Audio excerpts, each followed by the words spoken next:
یوې کونډې ښځې به خپل شوق څنګه پوره کولو چې د هغې خاوند مړ شو، نو هغې به داسې څه کارونه کول چې هغې به په یو او بله طریقه باندې د خپل جسم شهوت شوق پوره کولو او ورسره به هغې په پیسو باندې خپل ضروریات هم پوره کول. موږ سره تر اخره پاتې شئ. درنو دوستانو، دا واقعیا دا معلومات د یو داسې ښځې په باره کې دي چې هغه ستاسو دپاره یو سبق جوړېدلی شي. د دغه ښځې چې کله خاوند مړ شو، نو دا د ډېرې غریبۍ نه، د ډېرې مجبورۍ نه او د ډېرو مشکلاتو او ضروریاتو پوره کولو دپاره د کور نه بهر راووته، د کور نه بهر قدم کېښودو. خو د کور نه چې هغې کله بهر قدم کېښودو د خیر خیرات دپاره، د پیسو ګټلو دپاره، نو هغې ته څه پته وه چې داسې یو وخت به راځي، داسې خلک به پیدا کېږي چې هغوی به زما د مجبورۍ نه غلطه پیدا اخلي. نو هغه د خپل ضرورتونو پوره کولو دپاره چې خلکو ته به یې کله لاس نیو، نو خلکو به ترې د ناروا کار غوښتنه کوله. قدرمنو، د دغه ښځې مشکلات ځکه ډېر وو چې په کور کې هم غریبي وه، خاوند یې هم مړ و، د پلار کور یې هم غریب و، نو چا نه شو ساتلی. د دې د وجې نه دغه ښځې داسې قدم اوچت کړی و، او دغه قدم یې ځکه اوچت کړی و چې هغه د خپلو بچو دپاره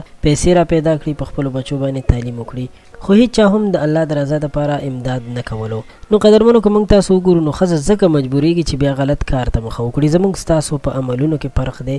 د الله د رضا دپاره یو غریبې ښځې سره امداد نه کوو او داسې کارونه کوو چې د پیسو دپاره غلط کار کوو یو چا سره، نو دا یو ډېر ناروا خبره ده. الله پاک دې زموږ ستاسو حیا پردې وساتي. خو داسې ښځې چې د هغوی یو یا دوه بچي وي، نو هغوی ته هم پکار دي چې غلط کار ته مخه ونه کړي، بلکې یو ښه خاندان، یو ښه خلکو کې کوشش وکړي چې د هغې واده وشي. او چې کله واده کېږي، نو چا سره چې واده کېږي، که د هغه د مخکې نه بله ښځه وي، نو پکار ده چې هغه هم ورته زړه لوی کړي، سینه ورته لویه کړي او د دې دغه راتګ قبول کړي.